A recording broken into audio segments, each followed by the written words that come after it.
To start with, I've not seen where Finidi George made such a statement. I've done my findings. A colleague of mine, Colin Odo, reached out to Finidi George and he made it clear that he never said anything like that.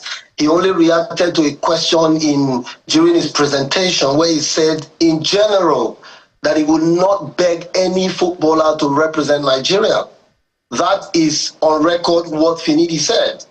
And for Victor, I understand Victor's angst. I understand Victor because I know him very well. Victor gives his all whenever he plays, whether for Nigeria or for Napoli or for his local team in Olusoso.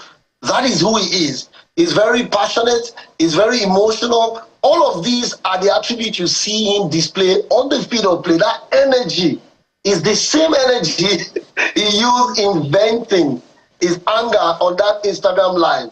Now, coming to that action itself, I will sit here and say that it was not well thought out. I think that there are better ways to handle situations like that if you truly respect Finidi George. First, as a person, let's separate Finidi George, the coach, and Finidi George, the legend. You must have absolute respect for Finidi George, the legend. Except we want to throw away all our values. As Nigerians, we are raised to respect our elders. We are raised to respect those that have gone ahead of us in any profession that we find ourselves. Let me quickly go away from football and go to what happened in the music industry of recent, where there was this brouhaha about who paved the way and what have you. As a matter of fact, it is in football you can basically talk about people paving the way for others.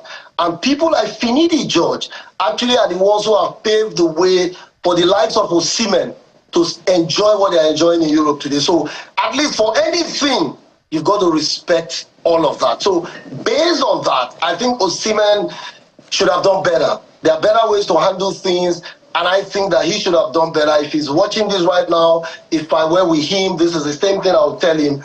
I'll tell you a story. Sadiq Umar, before the AFCON, the NFF medical department erroneously declared him unfit for the AFCON, despite his specialist in Spain telling them that Sadiq was not that injured and could play the next day. They declared him fit, replaced him. Sadiq was very furious. He went back to Spain, started playing the next day. What did he do? He made a public statement, respectfully clearing things up without disrespecting anybody, even though he had every reason to. I think that's the way a professional you deal with things like this. So let's make it clear what Osimhen did cannot be encouraged. It must be condemned. And Finidi George, as a coach of the Super Eagles, on 4 games or in 4 games, did not cover himself in glory. I think the management of the team was terrible. The choice of players, some of them questionable, even his approach to the game in general. A player of the team who was part of that team told me 2 days ago that before those games against Benin Republic and South Africa, they had no plan, no tactic. He said they just went onto the field, that he was shocked.